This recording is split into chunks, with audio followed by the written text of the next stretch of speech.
2007 கடத்தப்பட்டிருக்கார். கடத்தப்பட்டிருந்தா லே மாஸ்டர்ல விறகு போன இடத்துல காணாம போனவர். லே மாஸ்டர்ல 2007 லே மாஸ்டர்ல விறகு எடுக்க போன இடத்துல காணாம போய் நான் நேவியோட வாழாடி மிஷின் எடுத்தேன்னா நாக்கள் ஆள் இல்லைன்னு சொன்னாங்க. திருவண்ணாமலை கோட்ஸில் வாதாடி லே மாஸ்டர் மட்டும் தந்தவங்க அவர் இல்லைன்னு சொல்லிட்டாங்க. 2007 இந்த கணவர் வந்து காட்டுக்குள்ள விறகு எடுக்க போன இடத்தான் காணாம போயிருக்கார். காணாம போய் இவங்க வந்து நேவி ஆர்மியோட வாதாடி லே மாஸ்டர் எடுத்திருக்காங்க. ஆனால் கணவரை எடுக்கல. கேட்டா கேட்டா இல்லைன்னு சொல்றாங்களாம். இப்போ எத்தனை வருஷம்? 17. இப்போ 17 வருஷத்துக்கும் எந்த முடிவும் இல்லை. அவர் இருக்காரா இல்லை, உயிரோட இருக்காரா இல்லையான்னு தெரியாது. கூட்டங்களுக்கு எல்லாம் போய் ஆர்ப்பாட்டத்துக்கு எல்லாம் போறேன் நான்.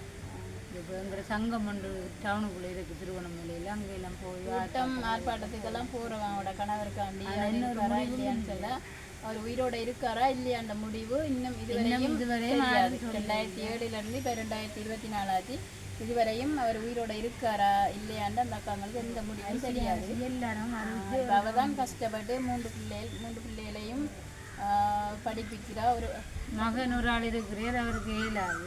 மகன் ஒரு ஆள் இருக்கா, அவருக்கு இயலாதான்.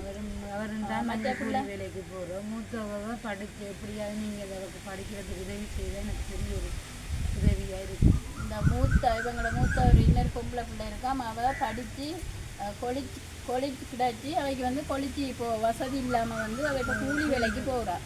கொளிச்சிக்கு போக வசதி இல்லாமல் இப்போ கூலி வேலைக்கு போகிறா. அக்கா கேட்குறா படித்து கொளிச்சு கிடைச்ச பிள்ளைக்கு படிப்புக்கு உதவி செய்ய சொல்லி உங்களால் வேண்ட உதவி. மற்ற தங்கச்சி நீங்கள் எத்தனை ஆண்டு படிக்கிறீங்க? 10ஆம் ஆண்டு. இங்கே எந்த ஸ்கூல் படிக்கிறீங்க?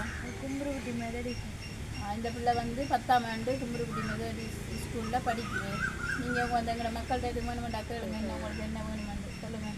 எனக்கு ஸ்கூல் போக சரியான தூரம். அப்போ நடந்து தான் வெளியே போகிறோம். ஒவ்வொரு நாளும் 7 மணிக்கு போக பேசுவாங்க. அதனால் சைக்கிள் எது உங்களால் உதவி செய்யணுமெண்டா செஞ்சு தரலாம்.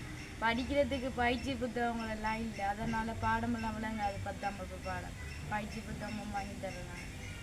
அந்த பிள்ளை 10ஆம் ஆண்டு படிக்கிறதுக்கு பயிற்சி புத்தகங்கள் இல்லையா. அதால் பாடங்களும் விளங்குது இல்லையா. அந்த படிக்கிற காசு கொடுத்து பயிற்சி புத்தகங்கள் வாங்கணுமா. அதனால் அந்த காசு கொடுத்து பயிற்சி புத்தகங்கள் வாங்கக்கூடிய வசதி அந்த பிள்ளைக்கு இல்லை. அதை நடந்து தான் அந்த பிள்ளை ஸ்கூல் போகுது. நீங்கள் உங்களோட வீட்டிலேருந்து எத்தனை கிலோமீட்டர் ஸ்கூல்? 3 கிலோமீட்டர். அவங்களோட வீட்டிலேருந்து 3 கிலோமீட்டர் ஸ்கூல் தூரம் நடந்து போகணுமா. அது மெயின் ரோட். உங்களுக்கு தெரியும். இப்போ என்ன சொல்கிறது, இப்போ சமுதாயத்தில் இப்படி பிள்ளைகள்லாம் டோட்டலாக